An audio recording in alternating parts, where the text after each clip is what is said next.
नमस्कार, प्रवास साक्षी news network और आप सभी का स्वागत है।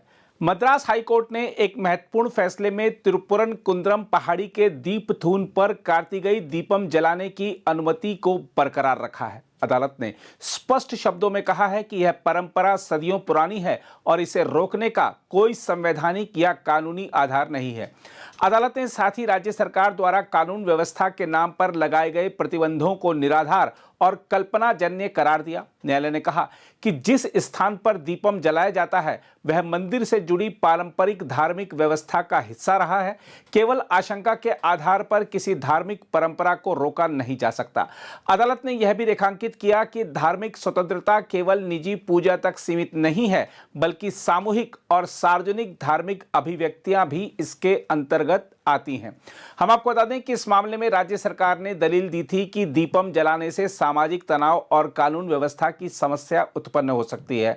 कोर्ट ने इस तर्क को सिरे से खारिज करते हुए कहा कि प्रशासन का दायित्व भय पैदा करना नहीं, बल्कि निष्पक्ष और साहसिक ढंग से कानून व्यवस्था बनाए रखना है। अदालत ने यह भी कहा कि यदि हर परंपरा को संभावित विवाद के नाम पर रोक दिया जाए तो संविधान में प्रदत्त धार्मिक स्वतंत्रता केवल कागज पर रह जाएगी। हम आपको बता दें कि याचिकाकर्ताओं की ओर से यह तर्क रखा गया था कि कार्तिकेय दीपम केवल एक धार्मिक अनुष्ठान नहीं, बल्कि क्षेत्र की सांस्कृतिक पहचान का प्रतीक है। इसे रोकने का प्रयास समाज में अनावश्यक विभाजन और असंतोष को जन्म देता है। कोर्ट ने इस तर्क से सहमति जताई और आदेश दिया कि परंपरागत रीति से दीपम जलाने की अनुमति दी जाए।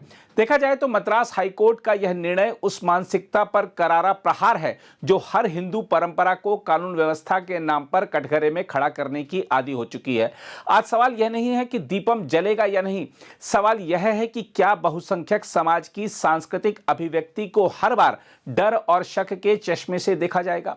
तमिलनाडु की द्रमुक सरकार का तर्क कि दीपम जलाने से अशांति फैल सकती है, दरअसल प्रशासनिक असफलता को छिपाने का तरीका है।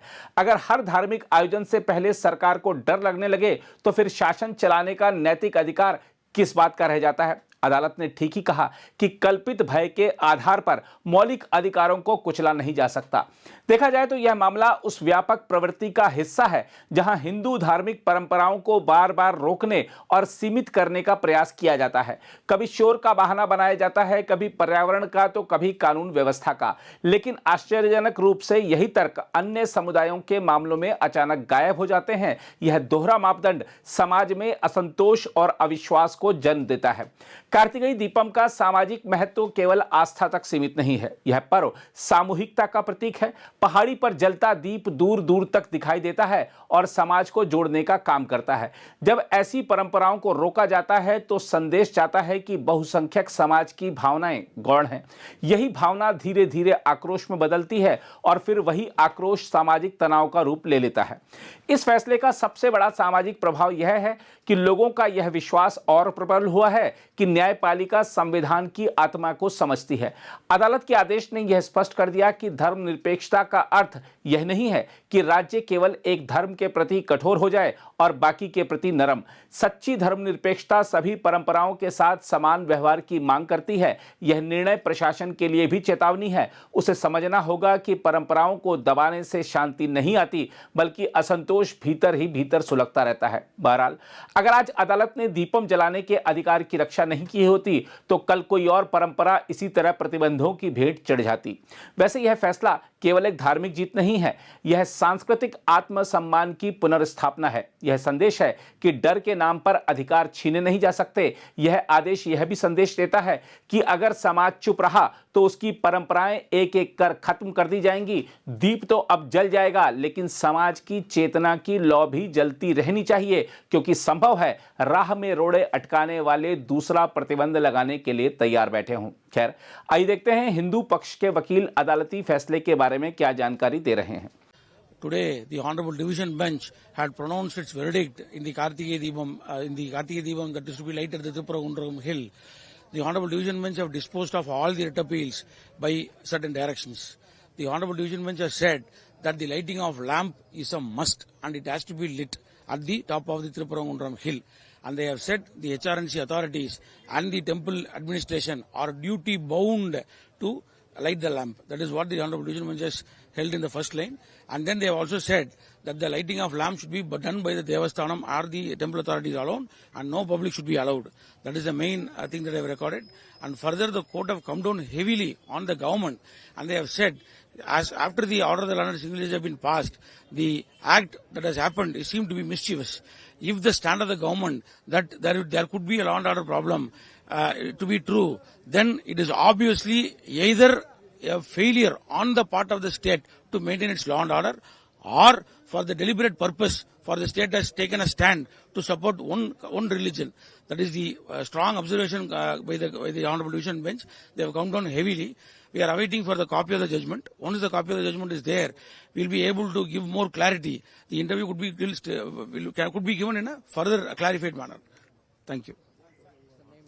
Niranjan S. Kumar, I am one of the counsel for the writ petitioner and respondent in the writ appeal. हम आपको बता दें कि यह मुद्दा आगामी तमिलनाडु विधानसभा चुनाव में बड़ा रूप ले सकता है। इस मुद्दे पर राजनीति भी शुरू हो चुकी है। आइए देखते हैं बीजेपी के तमिलनाडु प्रभारी पीयूष गोयल क्या कह रहे हैं।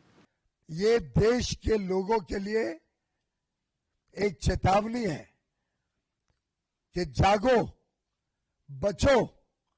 इस प्रकार की सोच जो इंडिया अलायंस, जो कांग्रेस पार्टी, जो डीएमके, जो समाजवादी पार्टी, जो तृणमूल कांग्रेस, इस टाइप की पार्टीज की जो सोच है, इससे देश के लोगों को बचना पड़ेगा।